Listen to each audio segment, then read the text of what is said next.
Welcome to Rants TV. Hi guys, nandito po tayo ngayon sa Doña Carmen, Commonwealth Avenue in Fairview, Quezon City. Please samahan niyo po ako mag-update dito sa ongoing construction ng MRT 7, Doña Carmen Station. Ayan na po sa harapan natin. Ito po yung update natin today, March 16, 2026.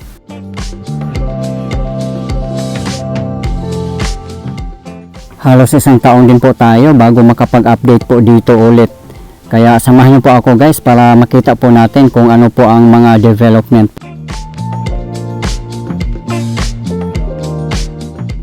Ang ganda rin po ng pwesto ng Pure Gold dito. Ang lapit lang po sa Doña Carmen Station. Kaya pabor na pabor po sa kanila at iba pang mga businesses dito sa area.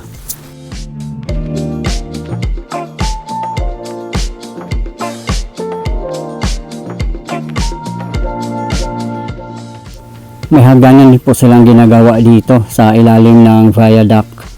Sa tingin ko dito na side ay mga minor construction na lang po ang ginagawa nila.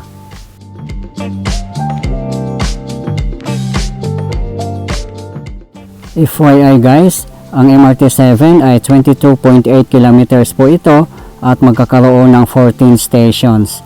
Magsisimula po sa San Jose del Monte, Bulacan hanggang North Triangle Common Station in North Avenue, Quezon City. At ito na po ang 14 stations: San Jose del Monte, Bulacan, Tala, Sacred Heart, Quirino Avenue, Mindanao Avenue, Regalado Avenue, Doña Carmen, Manggahan, Batasan, Don Antonio, Tandang Sora, University Avenue, Quezon Memorial Circle, and the last station is North Triangle Common Station. Ang contractor at operator ng MRT 7 ay San Miguel Corporation or SMC.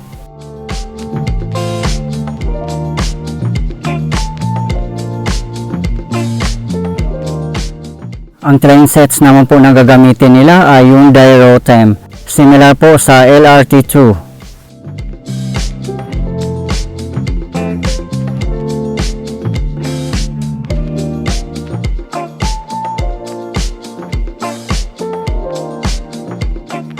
As per the OTR, by second quarter of year 2027, mag-fully operational na po ang 12 stations, namely Sacred Heart, Quirino Avenue, Mindanao Avenue, Regalado Avenue, Doña Carmen, Manggahan, Batasan, Don Antonio, Tandang Sora, University Avenue, Quezon Memorial Circle, and North Triangle Common Station.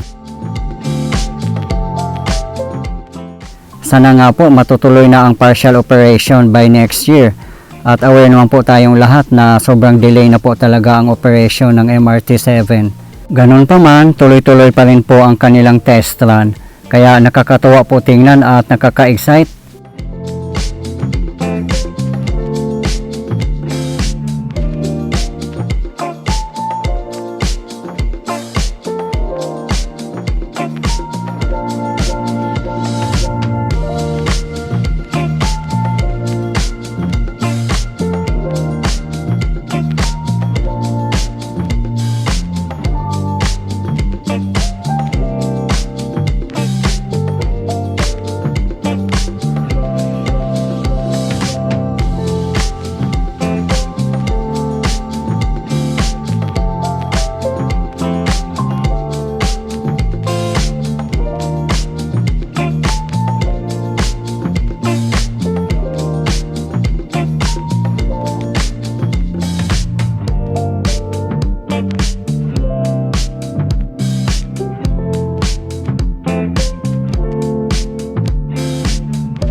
Yung train station naman po dito ay similar sa design ng Tandang Sora. May mga hagdanan sa gilid. Ayan po oh.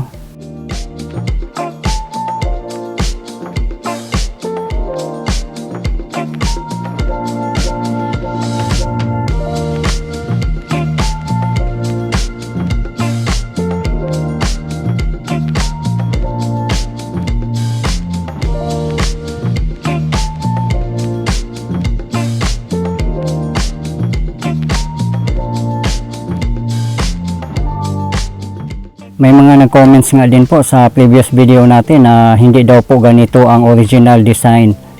At marami nga din pong nagsasabi na hindi raw po maganda ang design ng mga station. Hindi raw modern design at iba pa.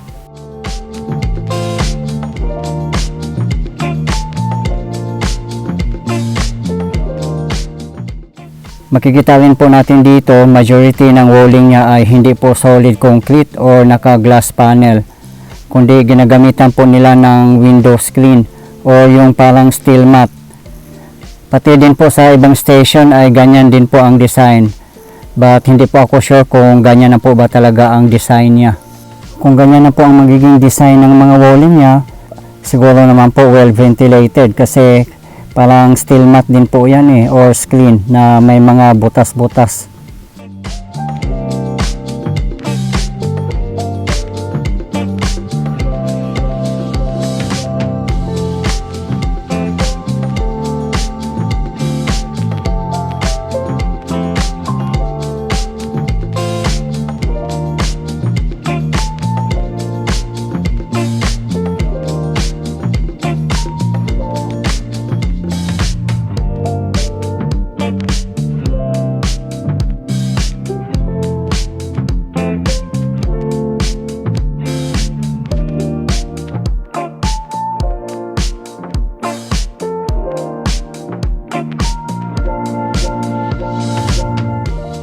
Dito naman sa kabilang side ng station, meron din pong ginagawa ditong mga hagdanan.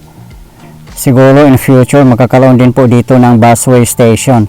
Same po doon sa EDSA.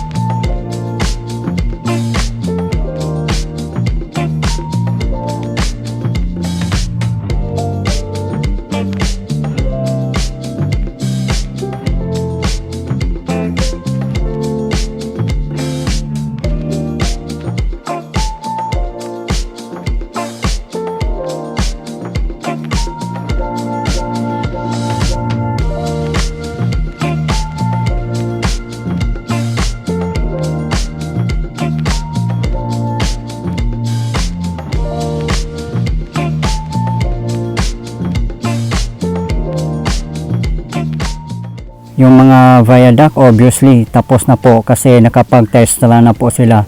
Ang inaantay na lang po nila siguro yung mga station na matatapos. At sa mga gusto pong mapanood ang iba ko pang update ng MRT7 stations ay nasa previous video ko lang po. Katulad ng University Avenue Station, Tandang Sora Station, Don Antonio Station, Batasan Station, and Mangahan Station.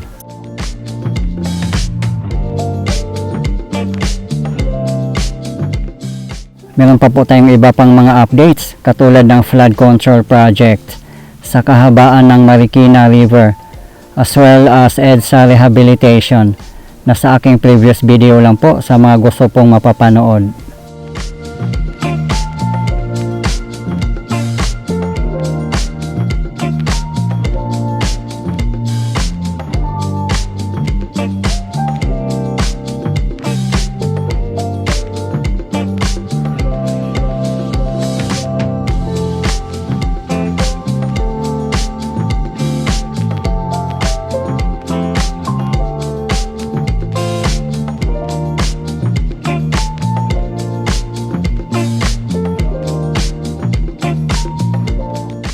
Nandito na po tayo sa kabilang side ng Commonwealth Avenue.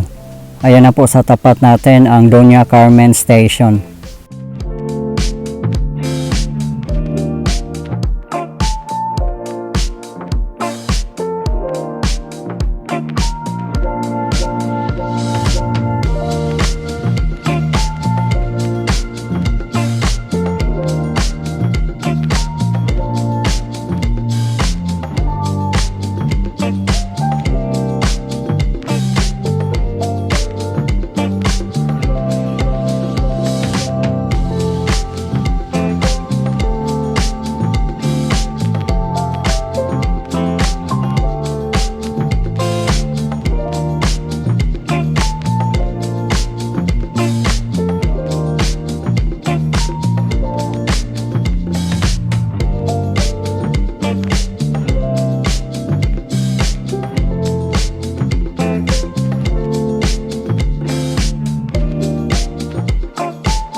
Ayan naman po ang gate ng station dito na side. Kahit sa mga ibang stations nila ay ganito din po ang mga gate. Naka-ramp po siya. Hindi po yung traditional na hagdanan na ginagamit. Pero yun po ang sa tingin ko guys ha. Siguro makakaroon pa rin po dito ng elevator.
Naikot na po natin yung buong istasyon at mukhang marami-rami pa rin po yata ang gagawin nila dito. Sa tingin ko naman mga minor construction na lang po ang gagawin nila dito or tatapusin. At kayang-kaya po yan by next year para makapag partial operation na rin po.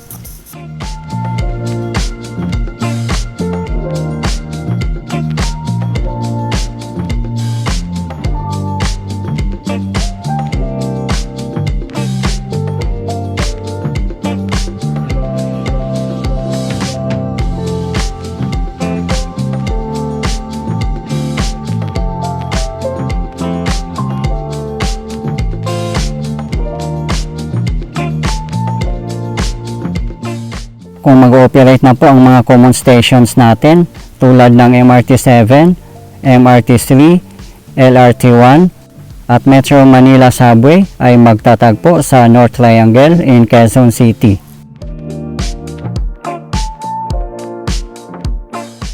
North Triangle is the new central business district and a transport hub in Quezon City.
Okay guys, ito po yung latest update natin ngayon dito sa ongoing construction ng MRT 7 Doña Carmen Station, Commonwealth Avenue, Fairview, Quezon City.